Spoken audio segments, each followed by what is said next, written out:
In today's show, we look back at the action from Tuesday, an update on an injury to a Memphis starter. It's Steven Adams.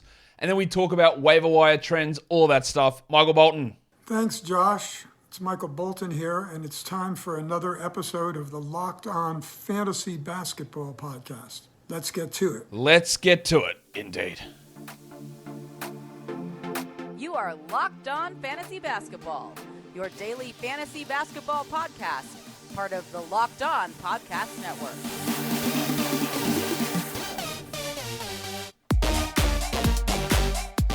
Hello and welcome to the Locked On Fantasy Basketball Podcast, brought to you by Basketball Monster. My name is Josh Lloyd and I am the lead fantasy analyst at basketballmonster.com. You can find me on Twitter as always, at redrock_bball, on TikTok, at redrock_bball, and on Instagram at Locked On Fantasy Basketball. Thank you for making Locked On Fantasy Basketball your first listen every day. We are free and available on all platforms. And this episode is brought to you by FanDuel Sportsbook, official sportsbook of Locked On. Make every moment more. Visit FanDuel.com/LockedOn today to get started. We've got 7 games to talk about. A lot of injury news that came through today. Some of it good and some of it not good. In fact, I'm not really sure what part of it was good. So we'll get into it right now, Wonnie. Let's get it on, Gilly. All right. The two big guys, Kevin Durant and Zion Williamson. I'm the biggest bird. I'm the biggest bird. Reevaluated in about 2 weeks. Some might say that's good news for Durant, and some might say that's bad news for Zion.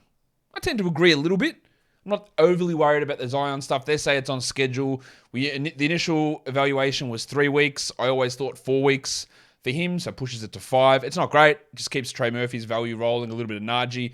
I don't know when Brandon Ingram, old nine toes, I don't know when he's ever going to return, but there'll be an impact there when he's back. As for Durant, he's hoping to be back before the All-Star break. There's been no clear winner with his absence. O'Neal maybe, but Seth and Harris and Tony Warren, they haven't really been doing huge amounts to get us super excited. So their value is going to drop off more when Durant comes back. The other news in Boston, Marcus Smart is out 1 to 2 weeks with his ankle sprain. That really just gives that boost to Derek White. White was going to play 15 minutes tonight, it looked like, and he's really been boosted by the fact that Smart and Brogdon have been out in recent games. So we'll see what this does for White. At least makes him a 12-team league guy in the interim. Bobby Portis was listed out with a knee sprain. We don't have any other news on that. I'm a little bit worried. He left last game with a knee issue. They didn't call it soreness. They said sprain. Bucks reporters seem to think that it won't be a 1-game absence. I don't know how long it'll be. I'm going to suggest a couple of weeks here with this knee issue for Portis. As to who benefits, it's going to be a bunch of guys. Like, as Portis loses his 24 minutes, Middleton's minutes will ramp up. So Pat Connaughton probably just takes the shortfall there from Portis. You get a little bit of Javon Carter, and then you get the mix of those guys like Nwora and Beauchamp. Maybe you get some Thanasis. Maybe you get some Mamukelashvili in that backup role, but probably not enough to really matter for most people. Then we've got the big one. Late in the day, Steve Adams out for 3 to 5 weeks with a PCL injury. Let's just go 5 plus, honestly. I think that's about right. 5 to 6 weeks for Steven Adams. So the number of questions will start rolling in. So who do we add? Is there a must-add? And I say no. There's not a must-add. There are a couple of names that I would throw up there for interest. Throw out a couple of names that I throw up for deliberation. Let's get a couple of things out of the way. We always want to look for weird things they can do. Hey, do you think they'll start Jaren Jackson at center and play more Tyus Jones? No, I don't. Do I think they'll start Santi Aldama with Jaren Jackson at center? No, I don't. They've actively avoided doing that. Will Xavier T. Illman start? Well, it certainly looks like it. He played 30 minutes last game in a start. He started basically all of these games that Adams has been out. And if you have to put your money somewhere, you put it there. Much like the way that old mate Captain Comb over Thomas Thibodeau seems to like having a rim-protecting center out there, Taylor Jenkins likes to have not Brandon Clark and Jaren Jackson together. That's how he likes to run it. We're seeing very little of Jackson at center. We're seeing very little of Jackson and Aldama together. We're seeing not that much of Jackson and Clark together. We basically have seen Brandon Clark's minutes stay about the same, and then Adams goes out and T. Illman comes in. So does that mean that the cashier Xavier T. Illman is a must-roster player? No. If I'm in a 14-team league, then absolutely yes, I would add T. Illman. If I'm in a 14-team league, I would add Brandon Clark. I think they're both going to be options to add in 12-team leagues, but probably more like streamers, like the 130th to 110th best player sort of a zone in a 12-team league, which gives them both some value, but I don't think one of them is playing 33 every night. That would be T. Illman or then and Clark plays 18 or whatever, I think it'll be like 26 and 22 and some nights 25 in Clark's favor. It'll be a little bit all over the place, making it frustrating. If I had to prioritize one, it would be Clark because he is a better per minute producer, but I don't feel really strongly about that because 20 minutes versus 30 minutes means the per minute numbers mean nothing. If it's 23 versus 26, then yeah, they do mean something. But I don't really know which way we're going to go. And all we have to do is look back literally one game, and we saw Tillman play 30 minutes and Clark barely play. And Aldama play like 15 minutes in that game. Is that the blueprint moving forward? I don't know. We might say, hey, Jackson and Clark, let's see what happens. But we also said stop playing Dylan Brooks and play DeAnthony Melton over him. How often did that work out? Literally never. Hey, why is Desmond Bain playing 20 minutes off the bench while Dylan Brooks misses every shot in the world? Never happened either, right? So a lot of things that we think that Taylor Jenkins should do, he doesn't. It is a confusing situation. All right, on the Adams side of things, all right, without IL, Get that garbage out of here! no way you're holding for 5-6 weeks without an IL. No, he's not good enough to do it. See you later. Bye. Forget that. That's done. The Clark Tillman one is going to be interesting. Again, I probably marginally prioritize Clark. All it needs is 24 for Clark to be better than Tillman. That's it. But if he's 20 minutes, then it does get iffy. And that's where the uncertainty lies. I would add Clark over Tillman. I wouldn't rush to do it. They're not must rosters. Absolutely got to drop everything to grab these guys. I would put that level of haste if I'm in a 14-team league, but not if I'm in a 12. Now, Clark is probably already gone in a 14, so T. Illman, obviously the guy. Just go snap him up in a 14-team league. Not a problem. In a 10-team league, I'd rather just not worry about it. I think you're going to have better value streaming through that position. We'll get more information the next time the Grizzlies play tomorrow, and then we'll find out more about how it goes. But we literally had a game yesterday illustrating some minutes, and we had some more games about a week ago with the same sort of structure with big minutes for Tillman and limited minutes for Clark. That's not always going to be the case. Look, if I go back to that game, Tillman played 33 minutes, and Clark was actually out that game, so we didn't actually get a full idea of how they were going to run things. There was no Brandon Clark in those games where he started, but last game, 30 minutes for Tillman, 13 for Clark, 14 for Aldama, but it was a 30-point blowout. So, again, hard to read into it. I still think we get like a 26-21, 25-22 sort of scenario, and that does nudge Clark marginally in front.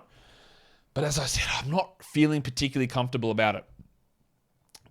I'll talk more about re-injuries in a second, but Rudy Gobert played 36 minutes in his return from groin soreness. He's back on the injury report, a sore groin. And every time I say this, oh, Josh, when has an NBA team ever done it? When have they ever rushed anyone back? Like, there's been about 10 times this season. And when we get to the Cavs-Knicks game, we'll talk about that a little bit later as well. I don't know why they continually push the recovery time frame on soft tissue injuries. It doesn't end well, ever. Well, not ever. That's a generalization. A lot of the time, it doesn't end well. Beal, Booker. I know I said Beal twice because I believe it happened to him twice this season. Gobert. This could be the second time for Gobert. It happens a lot. So if Gobert is out, then we go back to the Wizard of Noz. Look, we'll talk about him in a second as well. But yeah, like if he misses, then you do add Reed. But I've got no bloody idea what's going on with the way that some of these soft tissues are being handled. Frustrating. Today's episode is brought to you by FanDuel. The NFL playoffs are here, and we're really excited about our new sports betting partner for Locked On because they're the number one sportsbook in America, FanDuel. And if you're new to FanDuel, that is even better. They have so many great features that make betting on sports fun and easy. New customers, you can join today, get started with $150 in free bets guaranteed when you place your first $5 bet, win or lose. Just sign up at FanDuel.com/lockedon. FanDuel has all of your favorite bets, whether they're game totals or lines or spreads or money lines or player props. It's all there. And you can even combine all of your bets for a bigger chance at a bigger payout with the same game parlay. We have got NFL Championship Week games ready to go. The Bengals are 1.5-point favorites over the Chiefs, while the Eagles are 2.5-point favorites over the Niners. I find it really tough to go against the Chiefs, but I'm not an NFL expert. But that's how I view it. And all of those odds, individual player props, futures, we've got the Eagles have moved into favoritism in the Super Bowl odds. Well, a couple of days ago, that was not the case. It was the Chiefs. And now it's the Eagles who are the favorite in the Super Bowl. Wow. All of this you can do on an app that's safe, secure, and super easy to use. So football fans, Don't miss out. Place your first $5 bet to get $150 in free bets, win or lose, at FanDuel.com/lockedon. Make every moment more with FanDuel, official sportsbook partner of the NFL. And don't forget to gamble responsibly. Waiver wire. Most added players over the last 24 hours. You're not going to be shocked to see the names at the top of this list because number one is the big fella, Rui Hachimura, up 29%. Absolutely no problem at all with streaming him in. Just understand that I wouldn't be dropping anyone good for him, and he has never shown an ability to be a 12-team category league player, never. So, we have to have reservations about it. We might see him tomorrow. Dan Gafford up 19%. We'll talk about him a little bit later on in the show. Fouls killed him again today. I still would go with him. Dennis Schroeder up 19%. That value is going to die off completely next week. Davis will be back. Reeves should be back. Walker should be back. Rui will be in town. There's no reason to have him outside of streaming, but it is a nice stream for a back-to-back, so I do like it. Pat Williams up 16%. Yeah, well, didn't work out well today. His consistency is atrocious. He can't really ever get anything going on a consistent basis, although I do think with the 3 games in 4 nights that he had, 2 of them are done. It was a strong ad, and I probably would persist with him. Larry Nance up 14%. After his last game, I get it. We still have some skepticism, but I'm okay with that. Tom Bryan up 13%, just a stream. Jericho Sims, Jesus Christ, did that work out terribly? You just made the list. Yeah, the list of shit blokes. Nah, he's not a shit bloke. That's unfair. Shit blokes are reserved for people who are actually shit blokes. Shout out to Kendrick Nunn. So Jericho Sims is a plus 13. Didn't work out, but the process behind it was there. While Delon Wright up 13%. Yeah, I can get behind that one. In terms of the most dropped players, the Wizard of Noz himself, Naz Reid, down 32%. Well, that might jump back up tomorrow. Brandon Clark down 21%. Wow, that is going to reverse course in an absolute millisecond. There's no way that's going to be the case tomorrow. Seth Curry down 11. Weird. The Nets have got 3 games in 4 nights. I think he's a nice little short-term stream here, so I would go and add him. Vanderbilt Bar down 10. No worries. TJ Warren down 8. Well, he's been bad, no doubt, but 3 games in 4 nights. People aren't looking at upcoming schedules when making their ad drop moves. DiVincenzo down 7%. He played pretty well last game. Weird to see him get dropped. Boucher down 7. Yep. See you later. And then Alf Stewart down 6% as well. Is that you, Mr. Stewart? Well, who the hell else do you think it'd be? Get in here, you pair of flaming galahs. Yeah. Fine to drop him. He's not good enough to hold. He's injured again. If you want to get someone else in, absolutely no worries with doing that whatsoever. Let's talk about the first game of the night. If you're a Chicago Bulls fan, you should be embarrassed. It was an embarrassing loss. This franchise is embarrassing. Part of the reason that I'm not a fan of them anymore. I used to be. I sort of had to remove some of the fandom to cover the league naturally. But the shit this team does or this franchise has done for 30 years, 30? Maybe say 20. It's embarrassing. This is an embarrassing loss. The way that Levine and DeRozan played down the stretch, I don't know. It was just so bad to watch. I felt bad for Bulls fans watching this sort of implosion against the Pacers team that they honestly should have really handled very, very comfortably. 116-110. The Pacers win it for the Bulls. There was no Goran Dragic in this one. DeRozan played 40 minutes. He had 33, 5, and 3. Okay. Again, you look at that guy. How do you criticize him? Well, again, he was a -9. This has been a theme for DeRozan across so many years of his career that he puts up good numbers and somehow was always a negative on the court. Wasn't last season. He was really good, and he's been really good this season. But some of the stuff and the interplay between him and Levine's going to cop the criticism, was pretty rough in this one. Let's talk about the skater boy right now. Like, to be brutally honest, he was horrible. And then I busted my finger. It's impacting my shooting. But bro couldn't even dribble. How many times did he just get it stolen off him? He had 14 points on 29%. Like, he couldn't shoot, yet he still did. He was fine with his free throws, apparently. 14, 3, and 4. No threes, no steals, no blocks. He's outside the top 140 over the last week. He's really struggling. And maybe his finger is busted. But he's hurting his team by taking that many shots. Just a brutal game. Vooch, highly efficient. Never gets to the line. Shout out DeAndre Ayton. 20 and 8 with 2 threes and 2 blocks on 64%, but no free throws. But a good game from him. While Pat Williams, as I just referenced, only managed 28 minutes, only 7 points, only took 5 shots, and had 5 rebounds. And he still had a triple one, and he still is probably worth a 12-team spot at the moment. Because he is playing okay, but still, like, he's barely a top 150 player for the season. Dosunmu played 25 minutes, just a standard Dosunmu line, 7, 4, and 3. Shouldn't be anywhere near a 12-team league or even a 14-team league. While Alex Caruso, the rabbit hunter. Be very quiet. I'm hunting rabbits. Like, if big defensive numbers come, what's the point? If they don't come, 1 steal, 0 blocks. He had 4 and 7. He missed all 3 of his shots. He can be a useful player, but I wouldn't feel comfortable about relying upon him. While the best of the 3-point guards was Kobe White. And that's not saying much because he had 8 points in 23 minutes with 2 threes and 2 steals on 27%. He's turned into an okay 3-point streamer, White, but I don't think you want any of Caruso, Dosunmu, or White on a 12-team roster. I just don't think that makes sense. They played Andre Drummond in the second half. He had 6 minutes with a usage of 53. They hacked him. He went 1 of 5 from the line. He had 7 and 5 in that time. It was weird. Did he play well? I don't think so.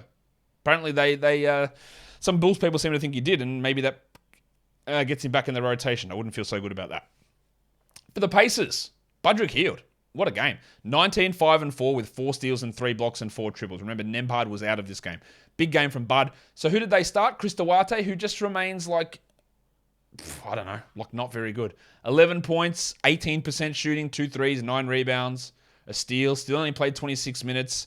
Maybe he's a stream for tomorrow if Nembhard is out because it's unlikely he shoots 18%. But I don't really see any long-term value in him. While Mathurin, it's a really good line, 26 and 7. But then you have to understand he scored 15 points in the final quarter. He'd done nothing prior to that. And no defensive stats, subpar free throws, weirdly enough, and 59% shooting. A really hot shooting night. Still not, that brings him to be 200th for the season. Like, not a must-roster guy, but there is points value in him. Timothy John played 41 minutes. 20 points, 10 assists, 3 steals. In the Buy Low show earlier today, I said, man, this guy is a starter. He hasn't missed a 3-pointer. Then I went, it's only one game. Well, this is the second game as a starter, and he hit his only 3 again. He's shooting like 75% from 3 over the last month. It is going to come down. It is insane what he is doing. He's never taking them, but he's hitting them all, and he has clearly been the winner of the who do I add with Halliburton out situation. And I actually don't even remember what I settled on in that discussion. What I do remember saying is, though, McConnell is by far the better per minute producer, and all he's going to need is 25 to be that guy. And he got 25, and he was that guy, and he's clearly a must roster. He is also a sell high, though.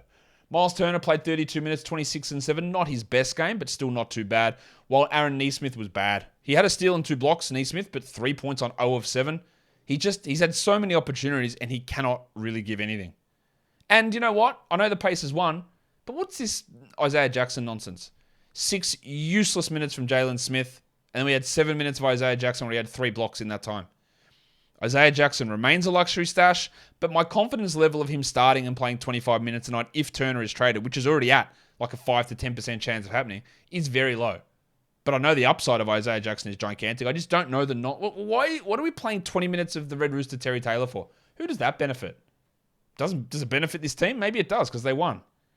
Some of the decision making that Rick Carlisle has is very, very, it's very iffy in regards to that front court. But you know what? He sort of gets off the hook because there's a bigger dickhead. He's in Charlotte, and we're going to roast the shit out of that team later on when we get down to the Hornets and the Suns game, which will be coming up later. Second game of the night. The Heat beat the Celtics, the undermanned Celtics in this one. Well, the Heat were a little bit undermanned as well. 98-95. Boston was without Al Horford resting, Jaylen Brown resting, Malcolm Brogdon with personal issues, and Marcus Smart, who's out for at least another week. Tatum played 40 minutes on a back-to-back. 31, 14, and 7, a big number for him, while maximum Derek White. Maximum Derek. 34 minutes, 23, 3 and 6, 1 steal, 1 block, 2 threes. Sprained his ankle in the game, but played through it. He's definitely a guy that we want to roster with these guys out. We got 42 minutes from Peyton Pritchard, and you might say that's a lot. I would agree. But it obviously came because Brown and Brogdon and Smart were all out. And 2 of those guys, or one of those guys in particular, Brown and 2, Brogdon, they're both probably going to be back for Thursday. So Pritchard's 10, 7, and 4 on 29% doesn't really move the needle for me in most situations. The Rock DJ played 31 minutes. Remember we talked about him? Well, maybe you didn't. But if you haven't, this is a great opportunity for you to go watch the Buy Low, Sell High show, and where I talked about Rob Williams and saying, hey, there's a few things that he's really down on from last season. Block rate? Well, he got 2. Check. And field goal percentage. He's down there. Well, 83%. What more do you want? He averaged 11 and 8 with 2 blocks on 83%. That is almost the perfect Robert Williams game. The only thing different with it is he didn't get any assists, and normally you can get 2 from him.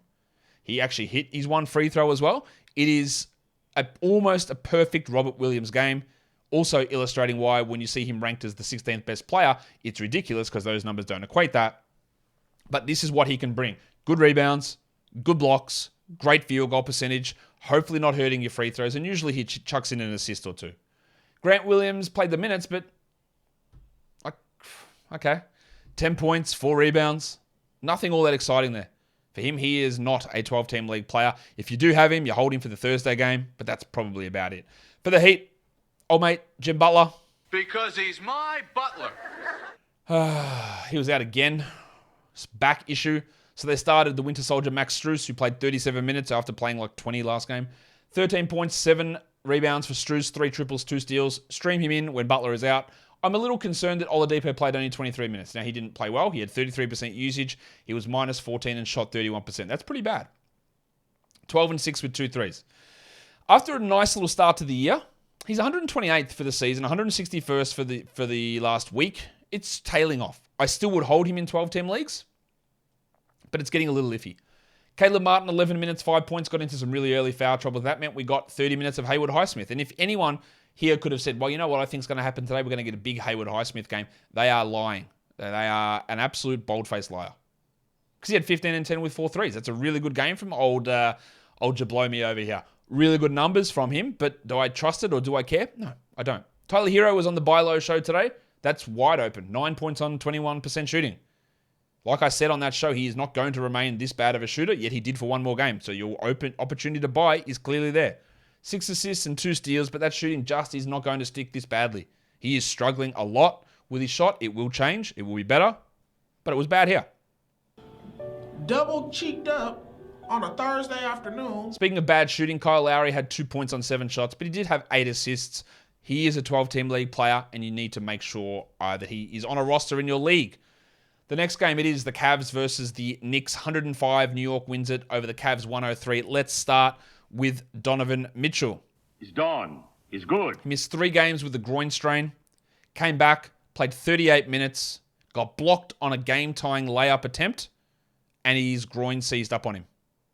Now, there might be some of us that might say, hey, 3 games for a muscle strain? Probably too early.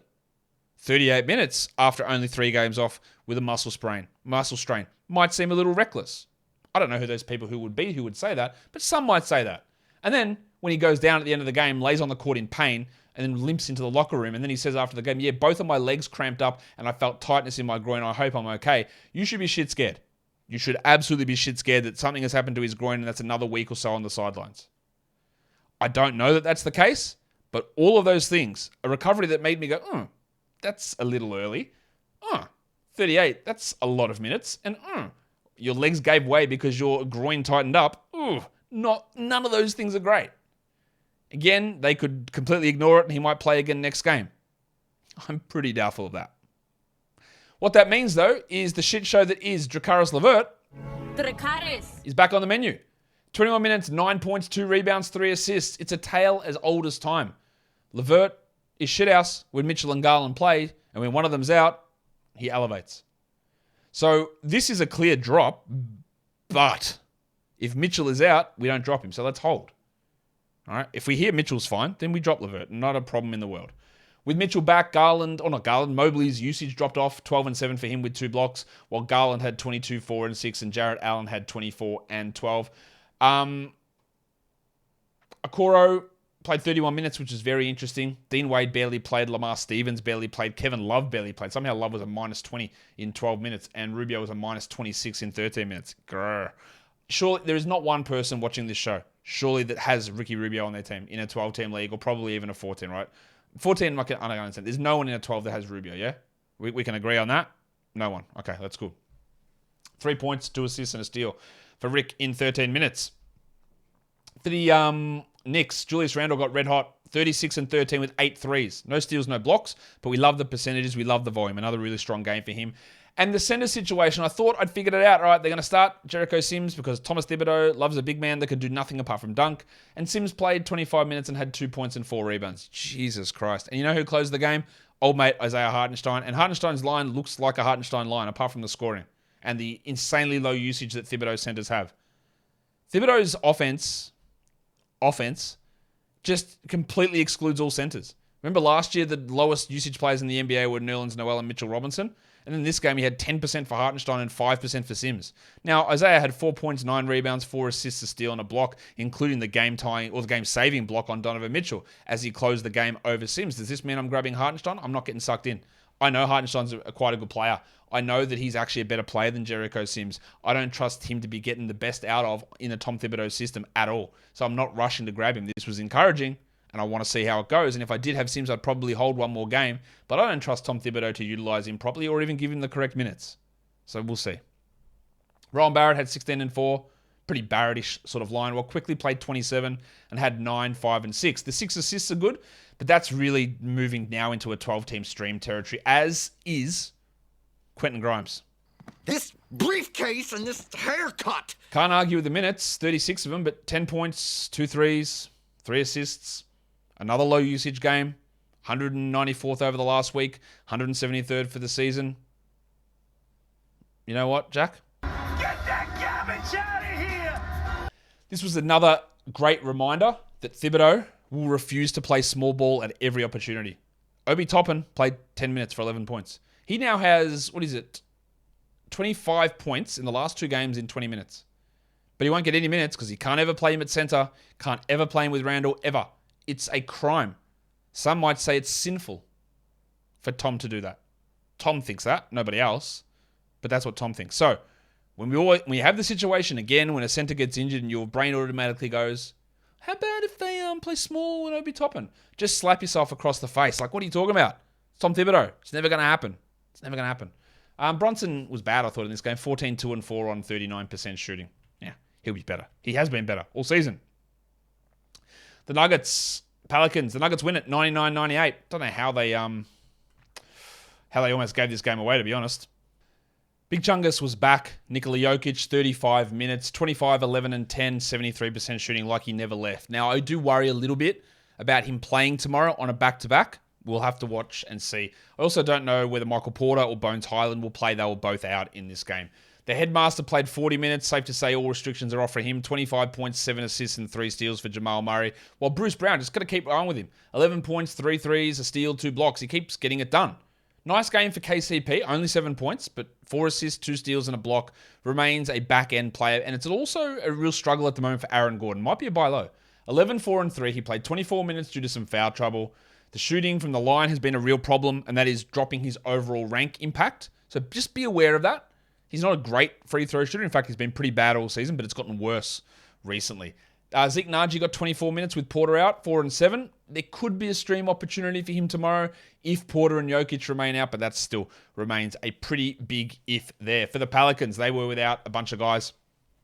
Ingram, Zion, Naji, of course, and then they lost Dyson Daniels to a pretty nasty-looking ankle sprain. I don't think he plays tomorrow.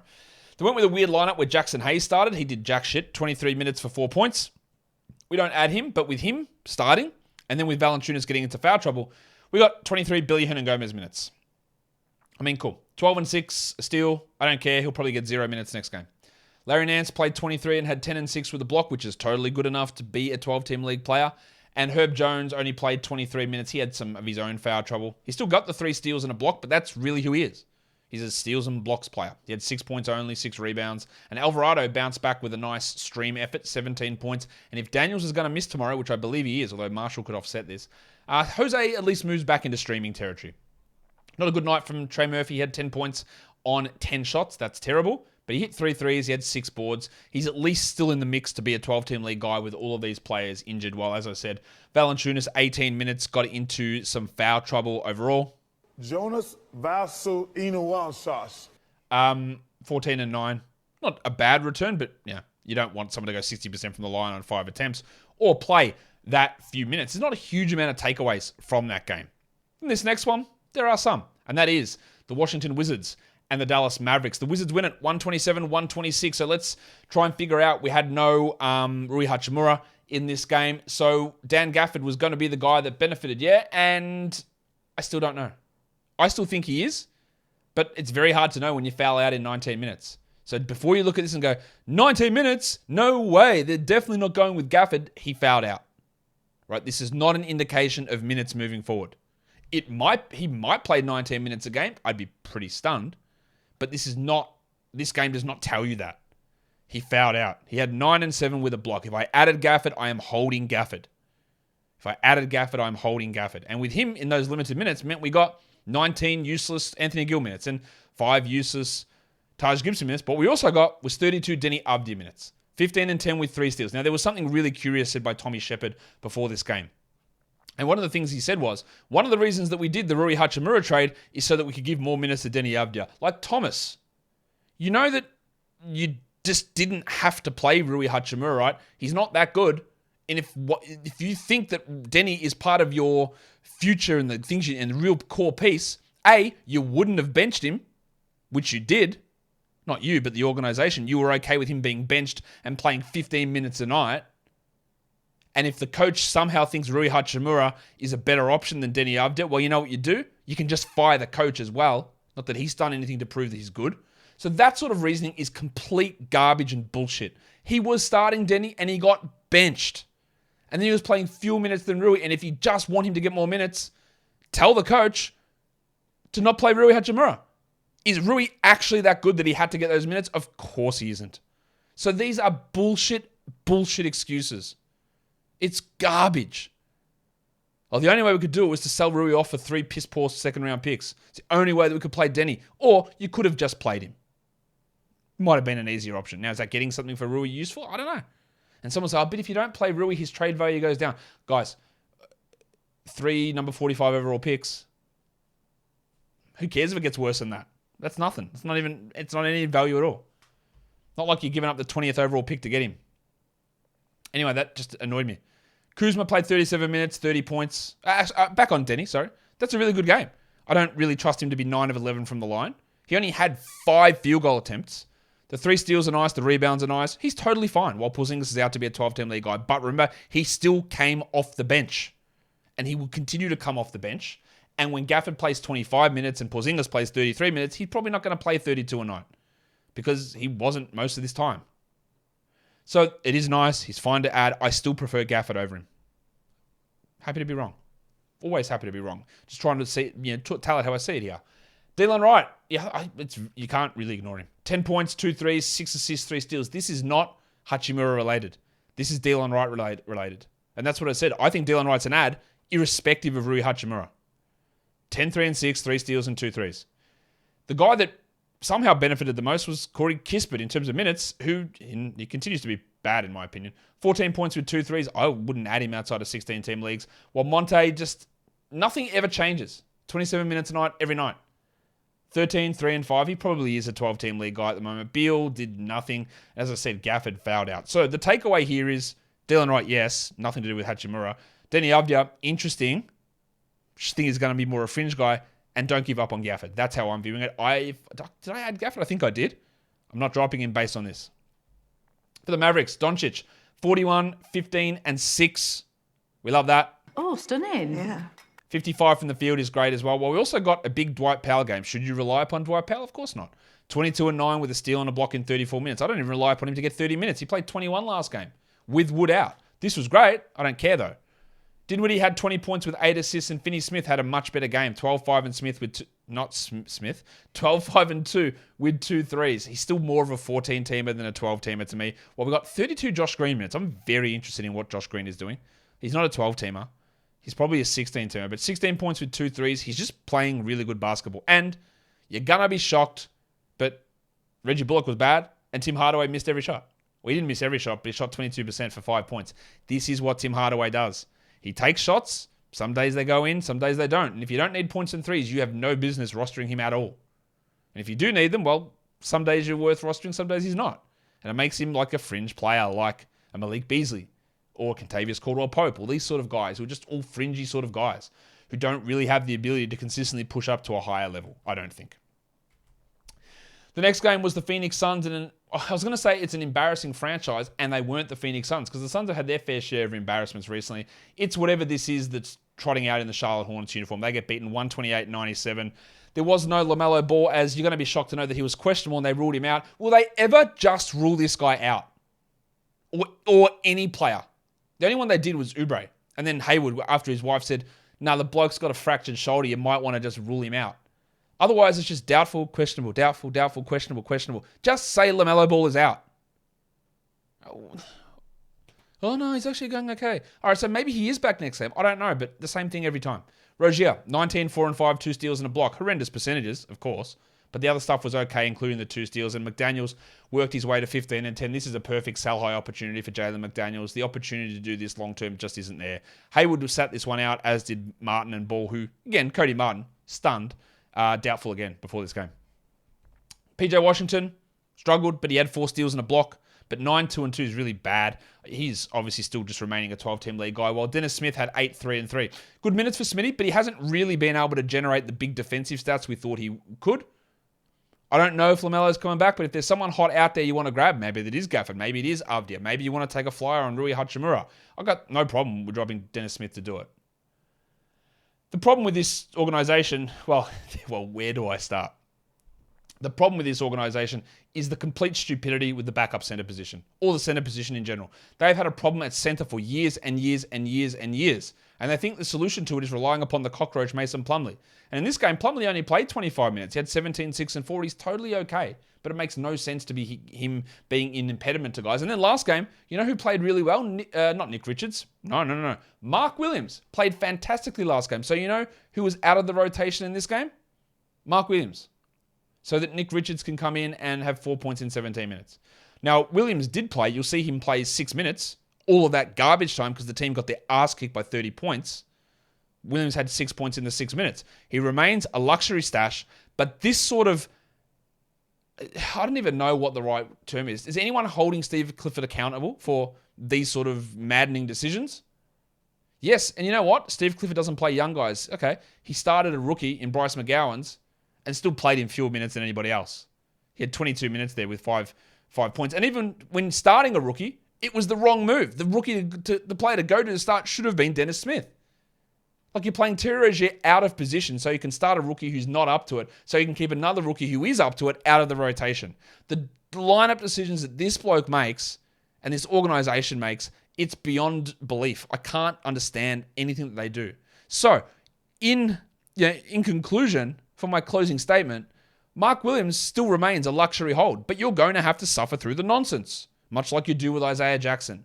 And then if he doesn't get traded at the deadline, then you say absolutely piss off Steve Clifford and you piss off Mark Williams to the waiver wire. And then, of course, he goes 10 and 10 with 3 blocks in 17 minutes and you go back and you start the cycle again because that is our life as fantasy managers.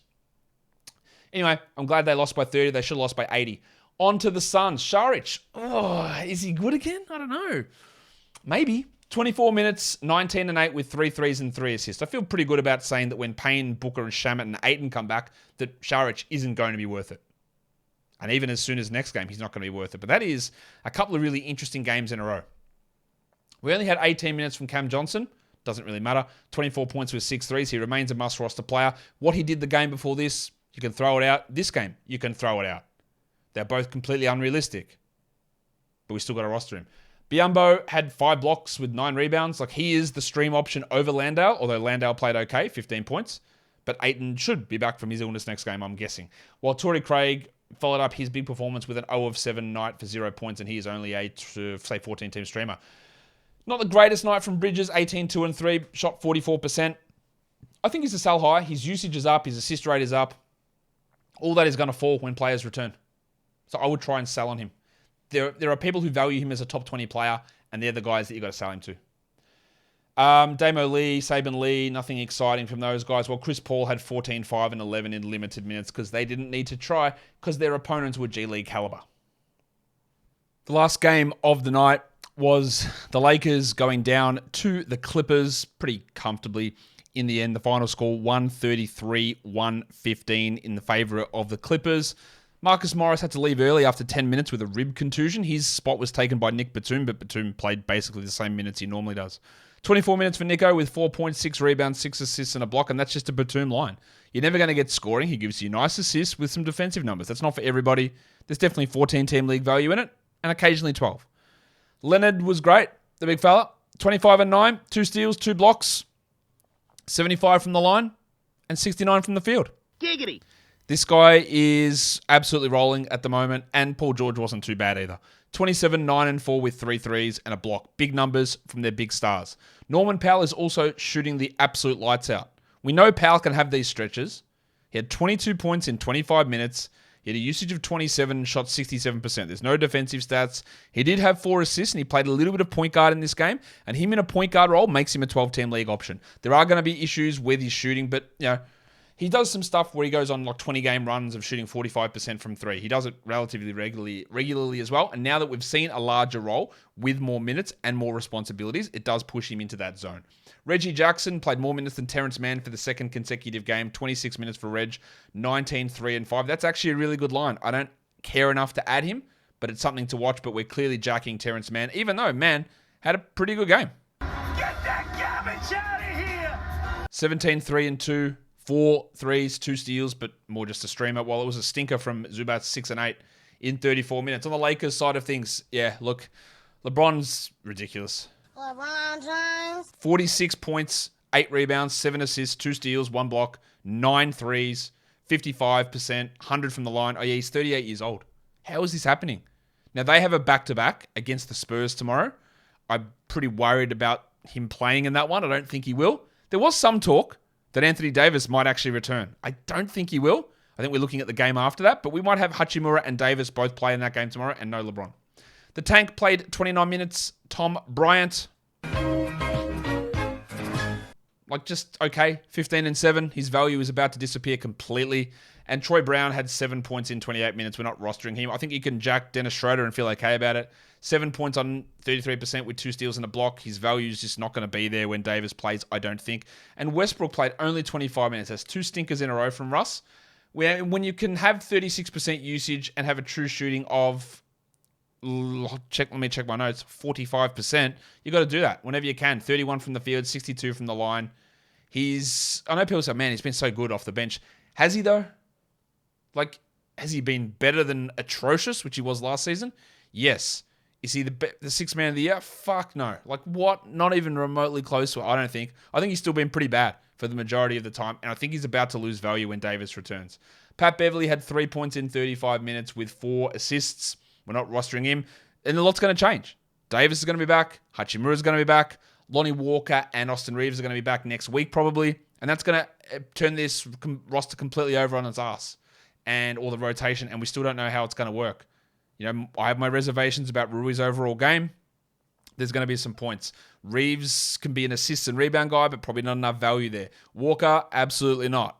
It's probably just going to remain LeBron and AD, to be honest, with a little bit of Westbrook sprinkled in. But they are really pushing away from Westbrook the last 2 games in terms of minutes, and that might remain the case where he's a 26-minute-a-night player, not a 30-minute-a-night player, which is obviously not going to work that well for his fantasy numbers. Lines of the night. The monstrous is LeBron James. Your waiver wire line of the night is Dario Saric. The young gun of the night is Haywood Highsmith. Cool. Don't care. And the dud of the night is Rusty Westbrook. In fact, Russell Westbrook. Price of the brick going up. Yep.